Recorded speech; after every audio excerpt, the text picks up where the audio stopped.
entendu que moi qu'on voulait travailler avec Michael. Michael, c'est juste un génie. C'est un type qui a des idées absolument incroyables. Ça fait partie de ces types que vous allez haïr tellement il est fort et fin.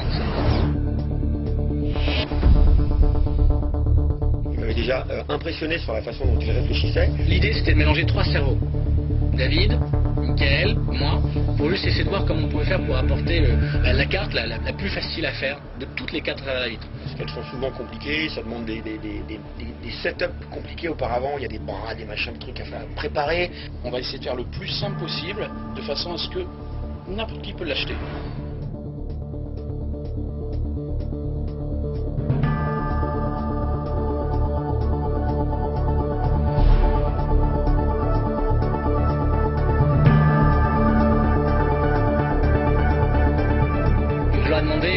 Ça serait bien qu'il y ait un twist.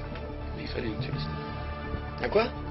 Un climax, il fallait qu'il y ait un truc différent, un truc que les autres cartes n'avaient pas. Et puis c'est là que Michael, tiens, je vais combiner celle-ci avec celle-ci, le principe de celle-ci avec celle-ci.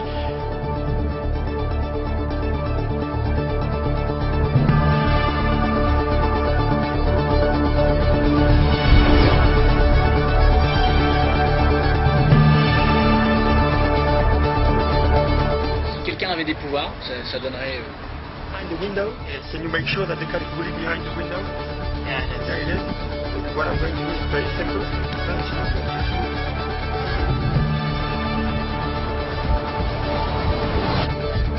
Looks like a church.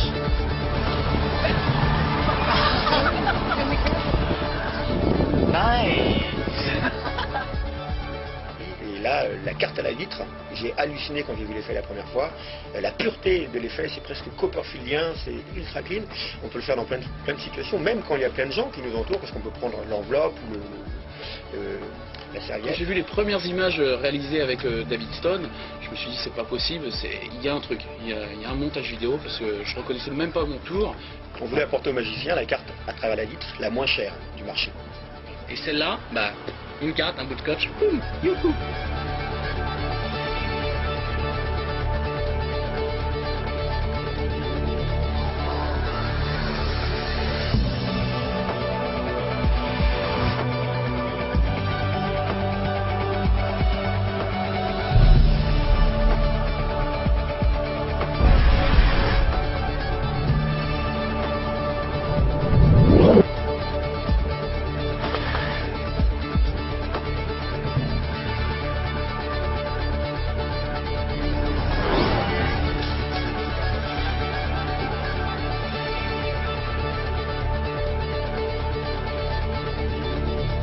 Alors moi j'ai demandé comment on allait l'appeler et c'est vrai qu'on a cherché des noms.